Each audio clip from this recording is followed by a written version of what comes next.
안녕하세요. 저는 얼마 전 예쁜 손녀를 보게 되어 할머니가 된 60대 여성입니다. 저는 요즘 손녀 재롱에 시간 가는 줄을 몰라요. 딸아이를 쏙 빼닮은 손녀 때문인지 요즘 들어 저는 저희 딸아이의 어릴 적 모습이 자꾸만 떠오르곤 합니다. 그 중에서도 하마터면 제 딸을 떠나보낼 뻔한 그 끔찍한 기억이 떠오르네요. 어릴 적에 저희 딸이 목숨을 잃을 정도로 크게 아팠었는데 수술비가 없어서 정말 죽을 뻔했거든요. 만약 그때 딸이 살아나지 못했더라면 저도 이 자리에 없고 제 손녀도 없었겠죠. 그럼 죽을 고비를 넘기고 기적 같은 인연을 만난 제 딸의 이야기를 해보겠습니다. 제 손녀와 딸에게도 어린 시절이 있었듯 저도 어린 시절이 있었지만 제 유년 시절은 그리 기억하고 싶지 않은 기억들 뿐입니다. 저처럼 딸을 끔찍이 생각하는 엄마가 저한테는 없었거든요. 어쩌면 그래서 제가 딸을 더 끼고 도는지 모르겠지만 저희 엄마는 제가 10살 무렵이던 시절 집을 나가셨습니다. 자식을 버리고 간 어미를 이해할 수 없을지 모르지만 저는 그런 엄마를 원망할 수만은 없었습니다. 저희 엄마는 술만 마시면 세간살림 깨부수고 죄 없는 아내를 때리는 술주정뱅이 아버지한테 시달릴 만큼 시달리신 분이셨거든요. 제가 거의 매일 술 심부름을 했던 걸 보면 아버지가 술을 거르는 날은 거의 없으셨을 겁니다. 맨정신이었을 때보다 취해 계시는 날이 훨씬 많으셨겠죠. 술 취한 사람들이 다 그러는지는 모르겠지만 저희 아버지는 술이 들어가면 사람이 겁이 없어지고 난폭해지곤 했습니다.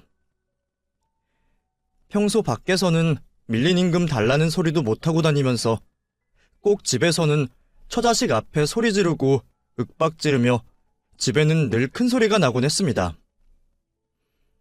나도 엄마도 잘못한 건 없는 것 같은데 꼭 무슨 핑계와 꼬투리를 잡아서라도 화풀이를 해야 직성이 풀리는 듯 화를 내시더라고요.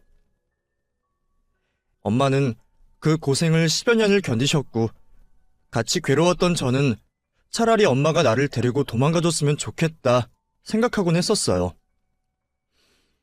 어차피 집은 불편하기만 했고 돈벌이도 시원찮은 아버지가 계신다고 해서 특별히 사정이 나은 것 같지는 않았거든요. 그런데 엄마는 어느 날 혼자 사라지셨어요.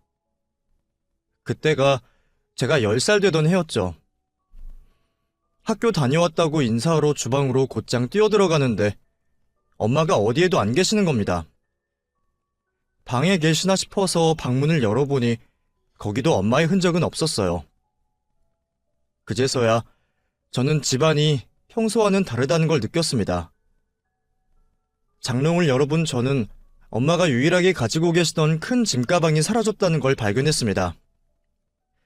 이사 갈 때마다 그 안에 가득 중요한 물건들을 담으셨던 엄마가 그 가방과 함께 감쪽같이 사라져버린 거죠. 저는 그 후로 다시는 엄마를 만난 적이 없었고 엄마가 없는 제 삶은 무척 외롭고 괴로웠습니다.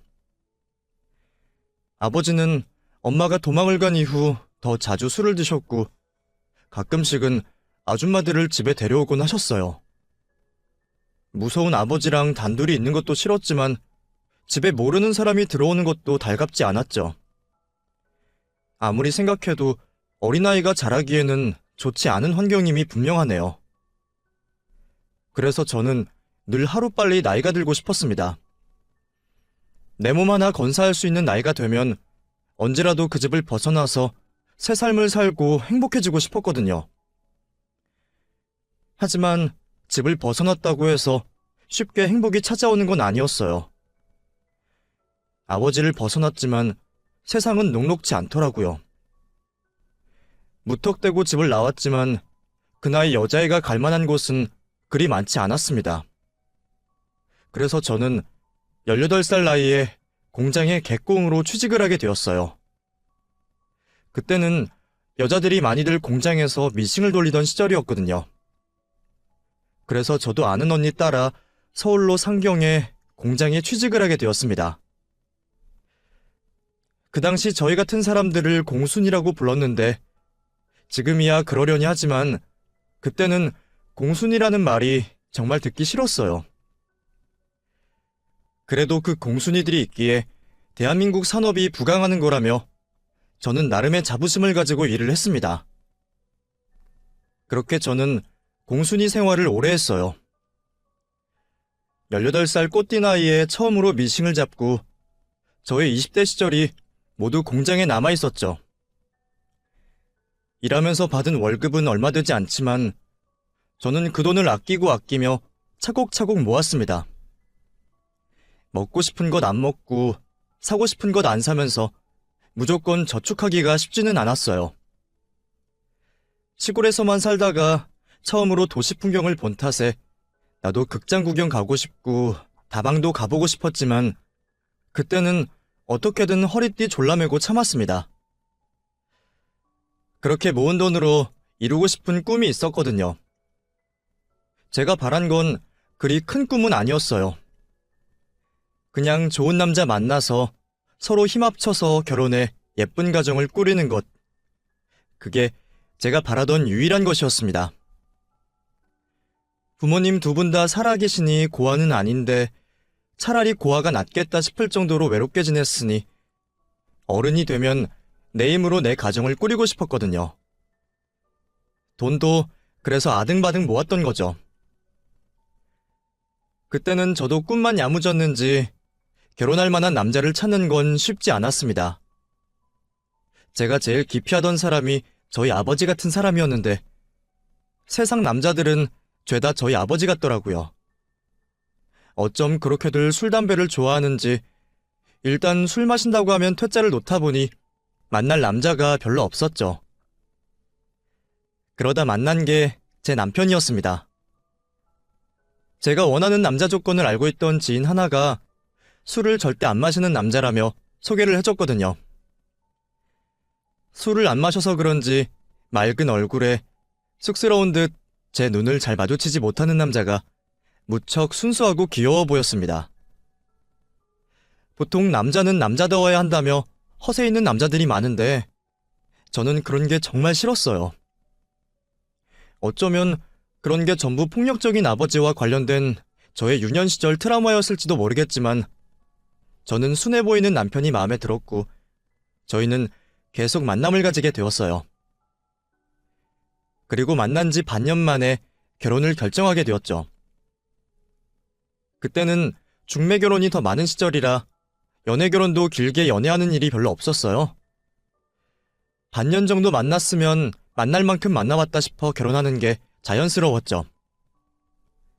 남편과 연애를 하던 그 반년간 저는 정말로 행복했습니다. 남편이 저를 무척이나 아끼고 챙겨주었거든요. 평생 살면서 나한테 그렇게 해주는 사람이 아무도 없었는데 갑자기 공주 대접을 받으려니 사람 마음이 어떻겠나요? 남편은 가난한 집 장남에 돈도 없고 가진 것은 없었지만 제게는 누굴 데려놔도 아깝지 않을 만큼 대단해 보였습니다. 그 사람과 결혼만 하면 제 인생에도 행복이 펼쳐질 것만 같았어요. 콩 한 쪽도 정답게 나눠 먹고 웃음이 끊기지 않으면 그게 행복 아니겠나요? 남편은 늘 저를 웃게 해주고 기댈 수 있게 해주는 사람이었기에 저는 그런 남편과 행복을 꿈꿀 수밖에 없었습니다. 거기다가 술도 안 마시고 친구도 별로 없는 남편은 무척 가정적으로 보였어요. 길에서 아이들만 봐도 눈을 못 뗄 정도로 아이를 좋아하고 저한테도 자기는 아이가 생기면 열과 성을 다할 거라며 말하곤 했었습니다. 사실 남편도 어릴 적 어머니가 일찍 돌아가신 탓에 저처럼 가정을 꾸리는 것에 대한 기대가 있었거든요. 어머니가 안 계셔서 어려서부터 집안일을 해와서 집안일도 곧잘 했기에 당시로는 이만한 남편감이 없다 싶었죠. 그때는 가부장적인 분위기가 깔려 있어서 남자들이 집안일에 신경 쓰는 시절이 아니었거든요. 근데 저희 남편은 청소며 요리며 모자람 없이 하는 사람이었기에 저는 그 사람을 놓치면 다시는 그런 남자를 만나지 못할 거라 생각했죠. 그렇게 결혼을 하게 된 저희는 작은 단칸방에서 신혼을 시작하게 되었습니다. 여름에는 개미가 들끓고 마당에서 바퀴가 들어오는 열악한 환경이었지만 사랑하는 남편과 함께라면 모든 게 행복하기만 했어요.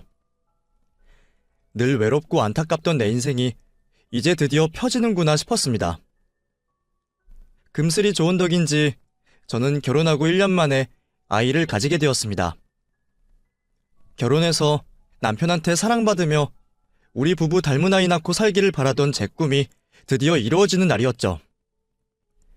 누구보다 기뻐하며 남편에게 임신 소식을 전했던 날, 남편은 너무 행복해했어요. 여보, 나 임신이래. 우리 아이가 생겼대. 정말? 그게 정말이야? 우리가 부모가 된다고? 당신은 아무 걱정하지 마. 앞으로 내가 더 좋은 남편, 좋은 아빠 될 거고 우리 식구들 위해서 더 큰 집으로 이사도 갈 거야. 이제 진짜 더 행복하게 해줄게. 단칸방에서 아이를 낳으려니 걱정이 되기도 했지만 그렇게 말해주는 든든한 남편이 있었기에 저는 아무 걱정이 없었습니다. 남편은 임신한 저를 위해 무척 챙겼어요. 먹고 싶다면 나가서 사오고 다리 아프다고 하면 하루 종일 주물러주고 자기도 밖에서 일하고 들어와서 힘들 텐데 저랑 아이 생각한다고 그러는 걸 보면 다시 한번 내가 결혼을 잘했구나 싶은 거죠. 덕분에 저는 호의호식하며 임신 기간을 잘 견딜 수 있었습니다. 문득 몸조리해줄 친정엄마가 없어서 어쩌나 싶은 걱정이 있었지만 나한테는 남부럽지 않은 남편이 있으니 아무것도 두렵지 않았어요. 그리고 저는 딸을 낳았습니다. 남자들은 원래들 좀 그런지 저희 남편도 은근히 자기 닮은 아들이기를 바랬지만 저는 절 닮은 제 딸이 참 예뻤습니다. 내가 내 품으로 저런 걸 낳았다고 생각하니 제 자신이 대견스러워지는 거죠. 어찌나 예쁘고 귀엽던지 저는 그날 아이를 처음 본 순간부터 사랑에 빠지고 말았습니다. 아마 앞으로 남편보다도 나보다도 사랑하게 될 거라는 확신이 들더라고요. 그렇게 딸아이를 금지옥엽 키워가던 어느 날 제가 누구보다 소중하게 생각하는 제 딸이 갑자기 병을 얻고 말았습니다. 딸이 7살 되던 해의 일이었어요. 몇 날 며칠 고열을 앓기에 해열제를 먹여도 도통 듣지를 않아서 병원에 찾아갔더니 제 딸에게 병이 있다더라고요. 당장 입원을 해야 한다는 말에 저는 그 길로 곧장 아이와 병원 신세를 지게 되었습니다. 잘하면 수술까지 해야 할지 모르는데 당장은 아이 상태가 너무 나빠서 수술은커녕 검사도 제대로 받을 수가 없었어요. 저는 청천벽력 같은 소식을 곧바로 남편에게 전했고 시간 나면 병원에 온다던 남편은 그 후로도 소식이 없었습니다. 이상하다 생각했지만 그때는 저도 딸애 때문에 정신이 아주 나가 있어서 남편을 신경 쓸 겨를이 없었어요. 그래도 애 아빠가 애가 아픈데 안 오냐 싶어서 몇 번이고 전화를 걸어봤지만 그때마다 남편은 받지를 않고 어쩌다 통화가 연결이 되면 회사가 바쁘다는 말만 하더라고요. 그래도 애가 아픈데 어떻게 그래? 당신 애 아빠 맞아? 그러니까 회사에 있는 거 아니야. 애 아프면 병원비 누가 내? 집에 돈 버는 사람은 나 하나인데 그럼 나까지 병원에 붙어서 아무것도 하지 마? 아니 그래도 시간 내서 좀 오지. 주희가 아빠 기다리잖아. 나도 시간 나면 갈 테니까 그때까지 애는 당신이 좀 챙겨. 그때 이상한 낌새를 눈치챘어야 하는 건데 그때는 저도 정말 남편이 회사 일로 바쁜 줄만 알았습니다. 그 사이 저는 제대로 먹지도 못하고 자꾸만 토하고 아픈 아이를 챙긴다고 정신이 없었어요. 혼자 부모 노릇하랴 간병인 노릇하랴 하다 보니 하루 종일 눈 붙일 시간도 없이 바빴거든요. 그러는 사이에도 남편은 병원에 한 번을 오지 않았습니다. 온다 말만 하고 언제 오려고 그러는지 저는 그제서야 뭔가 이상한 상황을 눈치챌 수밖에 없었죠. 그런데 그때는 이미 늦은 상태였어요. 제가 남편을 의심하며 기어이 화를 내고 따져 묻자 남편은 냅다 이혼을 하자 하더라고요. 당신 정말 뭐야? 애가 아픈데 어떻게 한 달 동안 한 번도 안 올 수가 있어? 당신은 주위 걱정이 되기나 해? 내가 지금 얼마나 지옥 같은 줄 알아? 주위 당장 수술이 급한데 상태가 너무 안 좋아서 수술도 못 받아. 이러다 주위 잘못되기라도 하면 어떻게 할 거야? 그걸 왜 나한테 물어? 내가 애 아프게 했어? 그러게 당신은 대체 뭘 했어? 집에서 하루 종일 살림이 나는 여자가 뭘 했기에 애를 아프게 만드냐고? 그게 내 탓이야? 그럼 내 딸을 내가 아프게 하기라도 했다는 거야? 됐고, 나 이제 당신이랑 더 못 살겠어. 우리 이혼하자. 나 다른 여자 생겼어. 애가 아파서 사경을 헤매는 와중에 이혼하자고 하는 남편이 세상에 몇이나 될까요? 그런 쓰레기가 얼마나 있을지 모르겠지만 그런 쓰레기가 다름 아닌 제 남편이었습니다. 이미 진작부터 직장 동료와 바람을 피고 있던 남편은 아이가 아프자 저희가 자기들에게 짐이 된다 싶었던지 당당히 이혼을 요구하더라고요. 나 그 사람이랑 새 출발하고 싶어. 그러니까 우리 이혼하자. 어떻게 그래? 당신 눈엔 주의가 안 보여? 나한테는 그러더라도 당신 딸한테는 그러면 안 되잖아. 애가 아픈데 어떻게 다른 여자랑 살림 차린다는 소리를 해? 우리가 이혼 안 한다고 애가 낫는 것도 아니잖아. 이혼만 해주면 주위 병원비는 끝까지 책임질 테니까 그냥 이혼해줘. 안 그러면 주위 수술비 어떻게 될지 몰라. 당장 상태 좋아지면 수술해야 한다며. 그 사이에 애 살리고 싶으면 생각 잘해. 심지어 아픈 아이 수술비를 가지고 저한테 협박을 하더라고요. 순순히 이혼을 안 해주면 애 병원비를 안 주겠다고 말이죠. 그동안 생활비는 전부 남편이 관리하고 있던 탓에 제 수중에는 돈 한 푼 없었는데 그런 남편이 통장을 틀어주고 안 내놓겠다고 하면 저도 도리가 없었습니다. 소송을 쉽게 할 수 있는 것도 아니고 당시에는 남편 말을 듣는 수밖에 없었죠. 결국 저는 남편이 요구하는 대로 이혼 서류에 순순히 사인을 해주었고 남편이 아버지로서 마지막 도리를 지키기를 기다렸어요. 그런데 그놈은 정말 재활용도 안 되는 놈이었더라고요. 제가 이혼 서류에 도장을 찍어주자마자 전 남편은 회사까지 그만두고 영영 잠적을 해버렸습니다.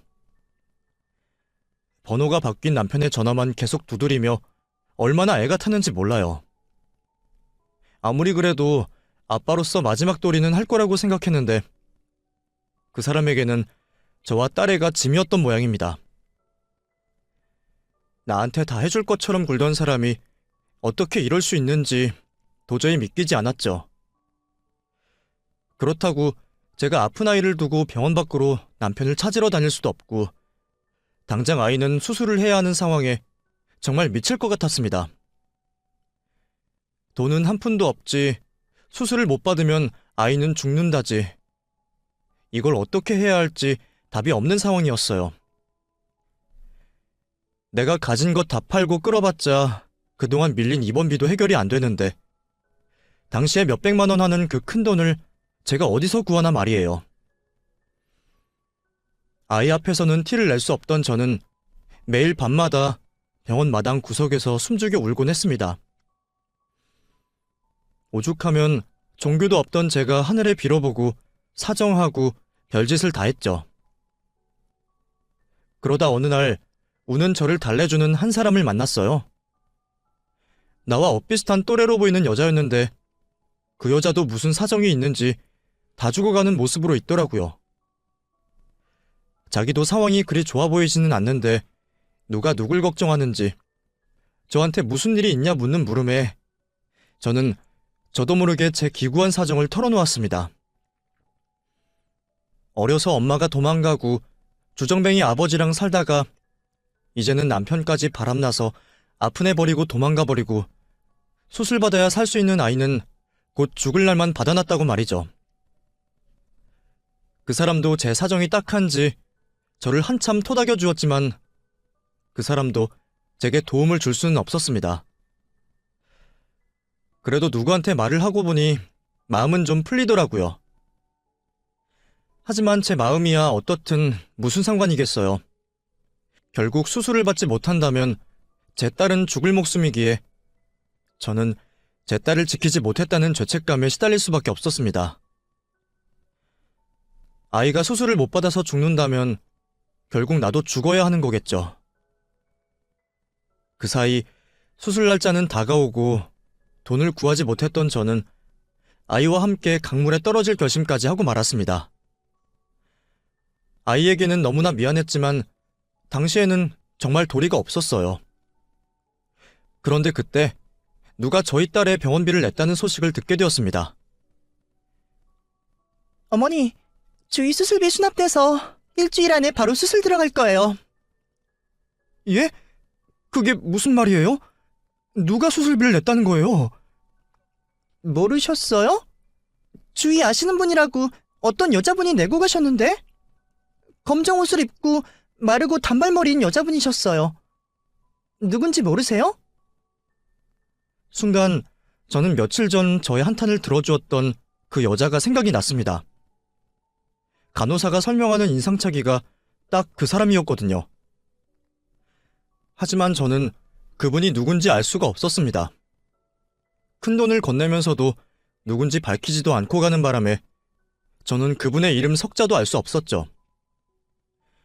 그날 처음 본 나를 왜 도와줬는지, 이런 큰돈을 어떻게 그냥 주고 가시는지, 저희 모녀를 도와주신 은인을 어떻게든 찾고 싶은 마음은 굴뚝 같았지만 당시에는 아이를 살리는 게 우선이었던 탓에 신경을 쓸 수가 없었습니다. 그렇게 그분 덕분에 저희 딸은 무사히 수술을 받을 수 있었고 수술은 아주 잘 되어서 건강을 회복할 수 있었어요. 정말 죽기까지 결심했던 제게 이런 기적이 찾아온다니 저는 저를 도와주신 그분이 혹시 천사는 아닐까 싶었습니다. 정말 천사 얘기라도 한 건지 찾으려고 노력을 해보고 한참 병원을 뒤졌지만 끝내 그분을 찾을 수는 없었죠. 제 딸을 살려주신 은인에게 은혜를 갚고 싶었지만 만날 수 없었던 저는 그 후로 마음가짐을 달리했습니다. 내가 생전 처음 본 누군가에게 도움을 얻었던 것처럼 나도 누군가에게 도움을 주겠다고 말이에요. 그러려면 능력이 되어야 한다는 생각에 저는 정말 열심히 살았습니다. 남편에게 버림받고 혼자 딸 키우면서 이미 악다구니가 차 있었지만 다른 사람에게도 베풀어야겠다는 생각에 남들보다 2배로 열심히 살았던 것 같아요. 그렇게 한 달 벌어서 한 달 살면서도 아끼고 아낀 돈을 어려운 사람들에게 나눴고 없는 상황에서도 저는 저보다 어려운 사람을 도우려 노력했습니다. 남을 도우면서 살다 보니 복이 따라오른 건지 좌판에서부터 시작한 액세서리 장사가 점점 잘 되기 시작하면서 저는 어느새 가게를 차리고 몇 년 뒤에는 그 가게로 체인까지 내게 되었습니다. 처음에는 나 같은 사람들에게 기회를 주고 싶어서 시작한 체인 사업이었는데 하다 보니 돈은 저절로 따라붙게 되더라고요. 덕분에 저는 하나뿐인 제 딸을 어렵지 않게 키울 수 있었습니다. 딸이 아픈 뒤로는 딸만 보고 살았던 저라서 제 자식에게는 정말 다 해주고만 싶었는데 말이에요. 어떻게든 우리를 버린 전 남편보다 잘 살아야지 싶었는데 참 다행이었죠. 그렇게 키운 딸은 제 바람대로 좋은 대학 나와서 대기업에 취직까지 했습니다. 7살 무렵 아파서 죽을 뻔했던 그 시절을 생각한다면 딸이 건강하게 자라준 것만으로도 고마운데 그만큼 자랑스럽게 자라주니 저도 더 이상은 바랄 게 없다 싶었어요. 아직 20대 한창 나이이니 자기 인생 즐길 만큼 즐기다가 좋은 사람 만나서 결혼하면 되겠다 싶었죠. 아니, 사실 결혼을 안 하겠다고 해도 괜찮을 것 같았어요. 제가 워낙 전 남편에게 호되게 당한 탓인지 세상에 믿을 만한 놈 없다 싶었거든요. 더군다나 요즘은 이혼율도 워낙 높다는데 그래서 내 딸도 나랑 비슷한 아픔을 겪느니 차라리 혼자 즐기는 게 낫다 싶었죠. 그런데 그런 딸이 너무 이른 나이에 결혼을 하고 싶다면서 집에 남자친구를 데려온다는 겁니다. 그동안 애인은 없냐, 연애는 어떻냐 물어봐도 남자친구도 없다면서 딱 잡아떼더니 언제 저 몰래 남자친구를 만들어서 사귀고 있었나 싶어 충격이었어요. 심지어 엄마는 하나뿐인 딸이 연애를 하는지도 모르는 동안 자기는 결혼까지 생각했다니 말이죠. 이걸 웃어야 하나 울어야 하나 모르겠는데 그 와중에도 저는 걱정부터 앞섰습니다. 옛말에 딸들은 아빠 닮은 남자를 만난다는데 설마 우리 딸이 그런 이상한 놈을 만날까 싶어서 말이에요. 저희 딸도 아빠 없이 자란 탓에 혹시 옛날의 나처럼 일찍 가정을 꾸리고 싶은 마음에 웬놈에게 콩깍지가 씌인 건 아닐까 싶었습니다. 저도 그 나이에는 불우한 가정 환경 탓에 불안정했던 제 삶이 결혼으로 달라질 거라 생각했거든요. 그래서 제가 염려하는 줄 알고 저한테 말을 아끼던 딸이었지만 저는 딸이 어떤 남자를 데려올지 두려웠어요. 저도 보는 눈이 없어서 결혼 생활을 망쳤기에 딸아이에게 딱히 해줄 말은 없지만 그래도 누구보다 소중한 내 딸이 나와 같은 실수를 하지 않기를 바라는 마음에 그런 걱정이 당연할 수밖에 없었죠. 너 이제 겨우 27인데 무슨 결혼이야? 대학 졸업한 지 얼마나 됐다고? 너무 빠른 거 아니니? 엄마는 나보다 더 어릴 때 결혼했으면서 무슨 소리야. 그때랑 지금이랑 같어? 요즘은 37도 부모랑 같이 살고 애처럼 구는데 너는 아직 30도 안 됐잖아. 근데 내가 널 어떻게 시집을 보내니? 엄마, 27도 충분히 어른이야. 엄마 눈에는 내가 37이 아니라 67이 되어도 아이가 될 것 같은데? 엄마는 진짜 나를 너무 어리게만 봐. 내가 아직도 철없는 7살인 줄 알아? 나 미성년자 벗어난 지 한참이고 벌써 대학 졸업하고 사회생활까지 잘하고 있어. 밖에서 나 애로 보는 사람 아무도 없어. 그래도 내 눈에는 아직 애지. 그리고 사회생활 하는 거랑 결혼이랑 같니? 대체 어떤 놈이길래 네가 이래? 언제는 결혼 안 하고 나랑 평생 같이 살겠다 그러더니 갑자기 무슨 결혼이야? 갑자기는 아니야. 벌써 1년 넘게 만났고 처음 만났을 때부터 지금까지 그 생각 변함없어. 뭐? 처음 만났을 때부터 결혼 생각을 했다고? 이것 봐. 엄마가 너무 과민 반응을 하니까 내가 엄마한테 편하게 얘기를 할 수가 있어야지. 나도 엄마한테 미리 말하고 싶었는데 만나자마자 결혼 생각했다고 하면 엄마가 걱정할 게 뻔하니까 말을 못한 거야. 근데 1년이 지난 지금까지도 생각에 변함이 없으면 괜찮은 거 아니야? 네가 뭐 남자를 볼 줄이나 아니? 남자들 겉만 본다고 될 게 아니다. 네 아빠도 첫인상은 얼마나 좋았다고. 세상에서 그렇게 가정적이고 다정한 남자는 없었어. 아마 너도 그때 네 아빠 봤으면 깜짝 놀랐을걸? 아, 왜 자꾸 나는 기억도 안 나는 아빠 얘기를 해? 그래서 내 남자친구가 아빠 같다는 거야? 나야말로 아빠 같은 사람 싫어. 근데 이 사람은 다르다고. 엄마 눈에는 세상 남자들이 다 도둑놈, 놈팽이, 사기꾼 같아 보이겠지만 어떻게 세상 사람들이 다 그러겠어. 그 중에도 좋은 사람은 있겠지. 그게 네가 만나는 놈이라고 어떻게 확신해? 저도 그렇게까지 말하고 싶진 않았는데 생각과 다르게 말이 더 험하게 나가고 말았네요.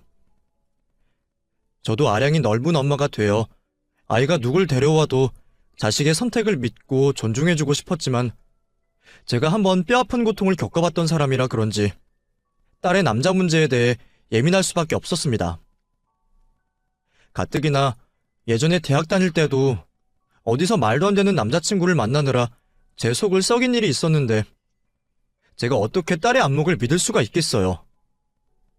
게다가 요즘에는 30에도 이르다고 결혼을 미루고들 하는데 저희 딸 27이면 한창 좋을 때잖아요. 아직 남자들도 많이 만나보고 사회생활도 많이 해보고 해야 하는데 갑자기 결혼을 해버리면 여자로서의 인생이 너무 아깝다 싶었죠. 나도 만약 그 시절 다른 기회가 있고 이런 말을 해주는 친정엄마가 있었더라면 결혼이 아닌 다른 선택을 했을지도 모릅니다. 제가 결혼에 실패하며 평생 그런 생각을 해와서 그런지 제 딸에게 자꾸만 잔소리를 하게 되더라고요. 딸아이 어릴 적부터 남자 문제라면 귀에 딱지 않도록 떠들었던 저였기에 딸도 제가 그런 소리를 하는 걸 싫어하지만 제가 딸을 아끼고 사랑하는 만큼 걱정이 될 수밖에 없었죠. 결국 딸과는 다투던 말이 끝나고 저희들은 며칠 동안 서먹했습니다. 저도 곰곰이 생각해보니 아직 보지도 않고 너무 안 좋은 소리만 했나 싶더라고요. 딸에게 미안해진 제가 먼저 화해의 손길을 내밀었습니다. 딸, 많이 화났어? 미안해. 엄마는 걱정이 돼서 그랬지. 엄마는 날 너무 애 취급해. 그런 게 오히려 자식 망치는 거야. 알아? 그래. 엄마가 나이 들수록 더 걱정만 늘어서 그래. 엄마가 미안해. 그러니까 화 풀고 남자친구 데리고 와봐. 결혼도 얼굴 봐야 시키든지 말든지 하지. 엄마가 한번 봐보고 생각해 볼 테니까 데려와. 제가 먼저 남자친구를 데려오라고 말했더니 딸아이가 뛸 듯이 기뻐하더라고요. 사실 그때까지도 예비사위라는 생각보다는 딸애가 만나는 남자친구 한번 보겠다는 생각이었죠. 그런데 딸의 남자친구가 양복까지 갖춰 입고 꽃다발을 들고 온 겁니다. 안녕하십니까, 어머니? 저 주희랑 만나고 있는 김상원이라고 합니다. 긴장을 많이 했는지 기가 바짝 들어가서는 제 얼굴을 제대로 쳐다보지도 못하는데 순진해 보이는 그 모습이 왠지 제 전남편을 떠올리게 해서 기분이 썩 좋지는 않았죠. 그렇다고 저도 손님 대접을 소홀히 하진 않았습니다. 딸이랑 한번 싸워서 저도 딸의 눈치가 보였거든요. 그래서 오랜만에 제가 열심히 솜씨발이를 했습니다. 양장 피며 구절판이며 손 많이 가는 잔치 음식들을 한껏 차려주었죠. 딱히 사위 대접한다 생각했던 건 아니지만 어쨌거나 우리 집에 온 손님이니 손님 대접을 했던 거죠. 그래도 잔뜩 긴장하면서도 반찬 안 가리고 이것저것 잘 먹는 모습이 보기 나쁘지는 않았습니다. 그런데 본격적으로 이야기를 하다 보니 아무래도 그 청년이 제 기대에 많이 미치지 못하는 겁니다. 우리 딸은 명문대 나와서 여기저기서 오라고 할 정도로 능력 좋고 야무진 데 비해 그 청년은 이렇다 할 재능이 없어 보였거든요. 그래, 자네는 어느 대학 나왔나? 지금은 무슨 일 하고 있어? 예, 저는 4년제 공립대를 나와서 지금은 IT 업계에서 프로그래머로 일하고 있습니다. 무슨 회사인데? 들으면 알만한 회사야? 아직 엄청 유명한 회사는 아니지만 그래도 이쪽 업계에서는 꽤 괜찮습니다. 상원 씨 괜찮은 회사 다녀. 그리고 원래 프로그래머는 회사가 중요한 게 아니야. 기술만 좋으면 부르는 게 연봉인데. 그리고 회사가 어딘지 말하면 엄마가 뭐 다 알아?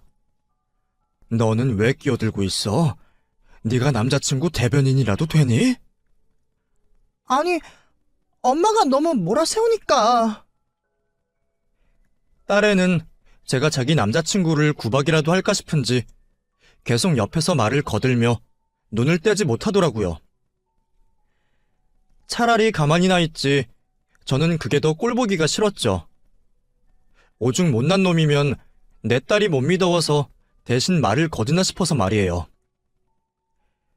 그럼 집은 뭐 하시나? 부모님 두 분 다 계시고? 아, 사실 저도 주희처럼 어머니가 혼자 키우셨어요. 제가 어렸을 때 아버지가 사고로 일찍 돌아가셨거든요. 그래서 그 후로 쭉 어머니와 단둘이 지내고 있습니다.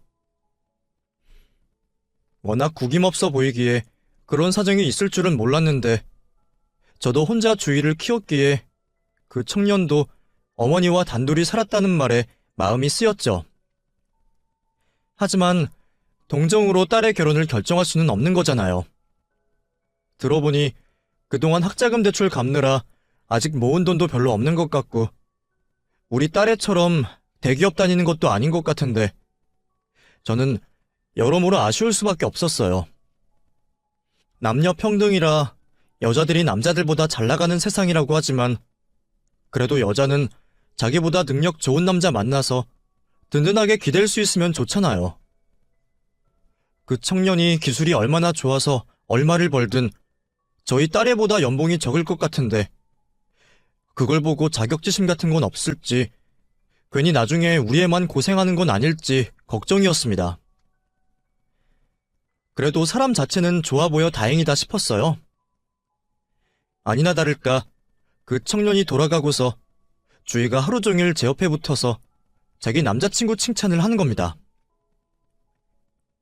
엄마 어때? 상원 씨 괜찮지? 멋지지? 착하지?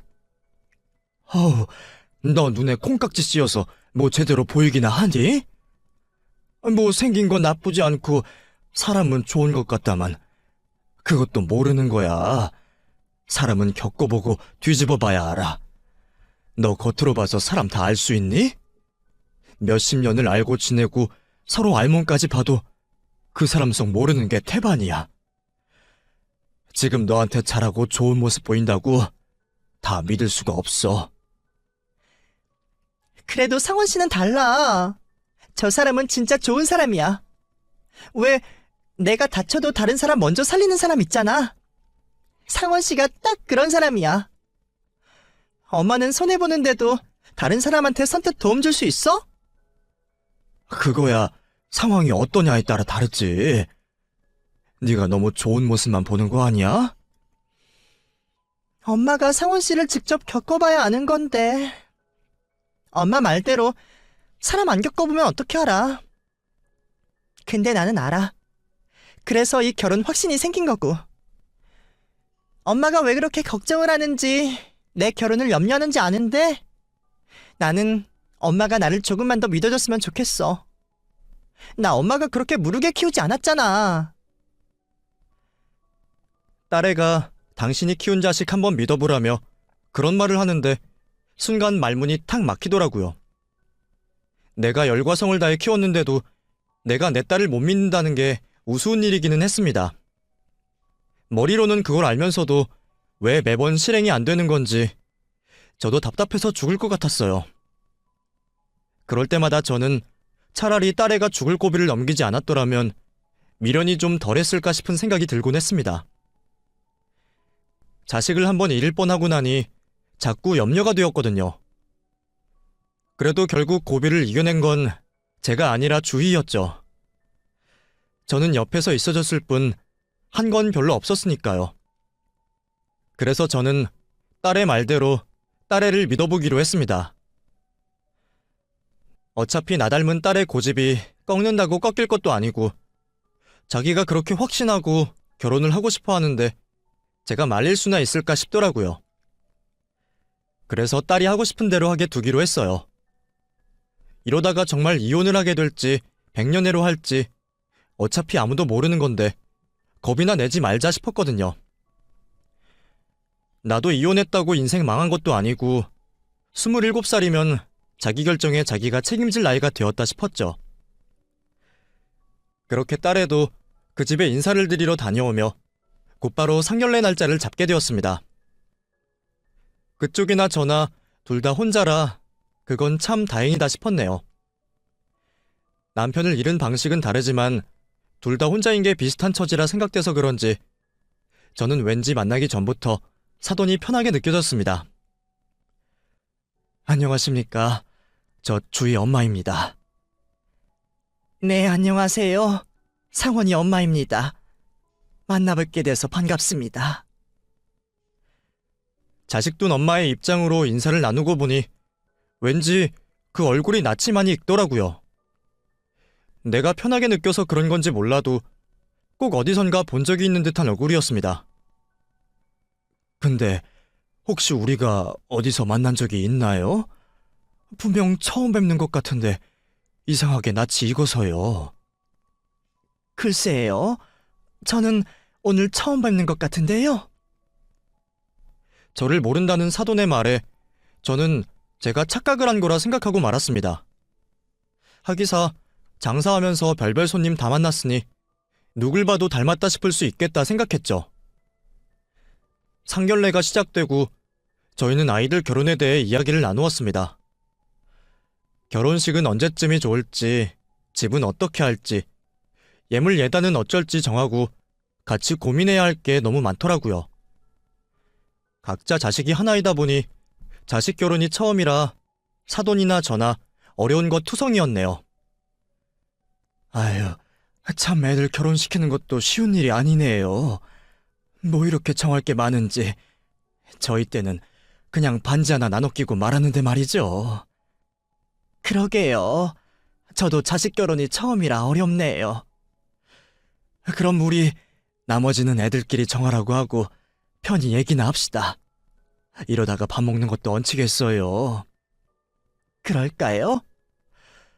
그러고 보니 상원이 말로는 주희가 예전에 크게 아팠다고 그러던데 사돈이 고생 많으셨겠어요. 아휴, 그때 일이야 지금 다시 생각해도 끔찍하죠. 멀쩡하던 애가 갑자기 아파서 수술을 해야 한다고 하는데 그때 제가 하필 남편이랑 이혼을 해서 돈이 한 푼도 없었거든요. 어머나, 걱정이 많으셨겠네요. 아이가 아픈 것만으로도 마음이 찢어질 텐데. 그러니까 말이에요. 남편 놈은 처자식 버리고 나몰라라 도망가 버리고 저 혼자 아픈 애 데리고 돈 벌러도 못 나가니 정말 미칠 것 같은 거죠. 게다가 제가 고아나 마찬가지라 어디 손 빌릴 곳이 하나도 없었어요. 이런 말 해도 될지 모르겠는데 그때는 정말 애랑 같이 죽어버릴까 싶더라고요. 어차피 수술 못 받으면 죽는다는데 애 죽으면 내가 살아서 뭐하나. 그냥 같이 죽어버려야지. 그런 마음이었죠. 그런데 그때 누가 우리의 수술비를 대신해 준 거예요. 기억으로는 내 또래 아이 엄마였는데 이름도 말 안 해주고 가더라고요. 혹시 그때 그 병원이 인천에 있는 건가요? 한 20년 전에요. 어머, 사돈이 그걸 어떻게 아세요? 세상에. 그러고 보니 아까 어디서 봤냐고 물으셨을 때 저도 긴가민가 했는데 아무래도 그거 제 얘기 같은데요? 예? 저희의 병원비 내주신 분이 사돈이시라고요? 사실 저희 남편이 죽은 지 딱 20년 되었거든요. 그때 남편이 갑작스럽게 사고로 떠나고서 장례 치르고 정신이 하나도 없었는데 그때 병원에서 울고 있던 아기 엄마를 봤었어요. 남편 죽은 나보다 서럽게 울길래 무슨 일인가 싶었더니 애가 수술 못 받으면 죽는데 병원비가 없다고 그러더라고요. 맞아요.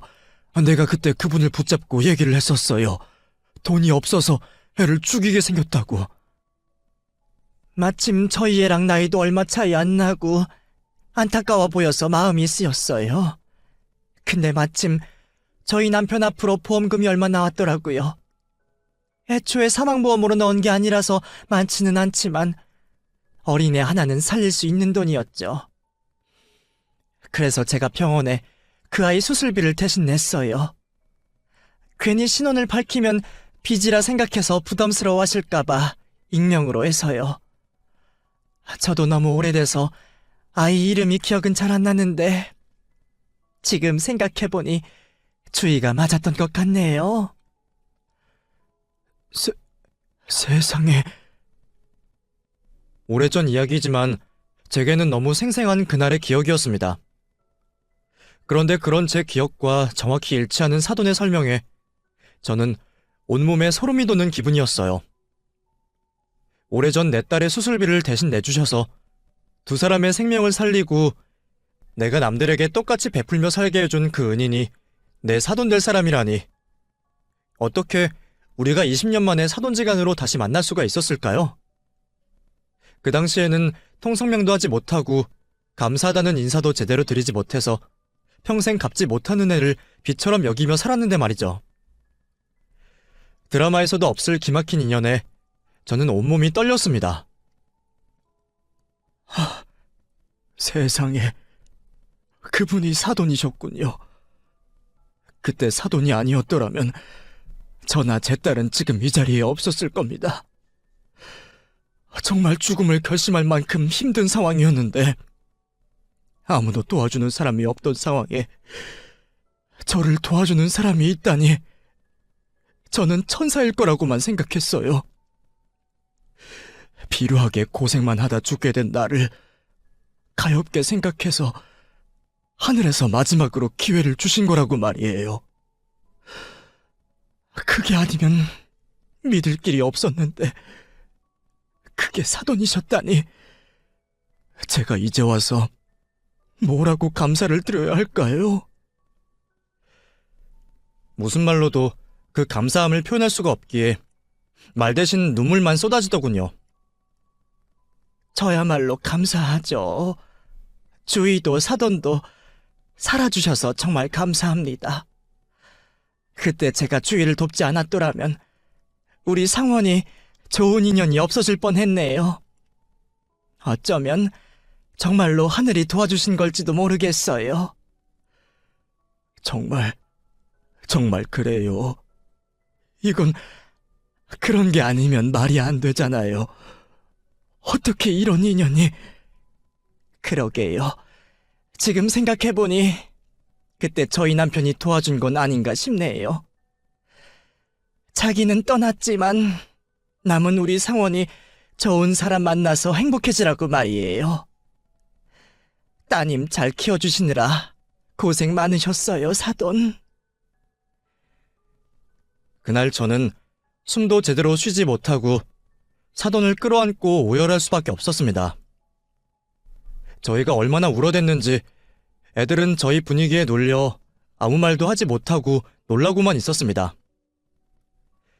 애들은 그때 너무 어려서 이런 사정은 몰랐으니 더 당황스러웠겠죠. 그러고 보면 정말 신기한 일들이었습니다.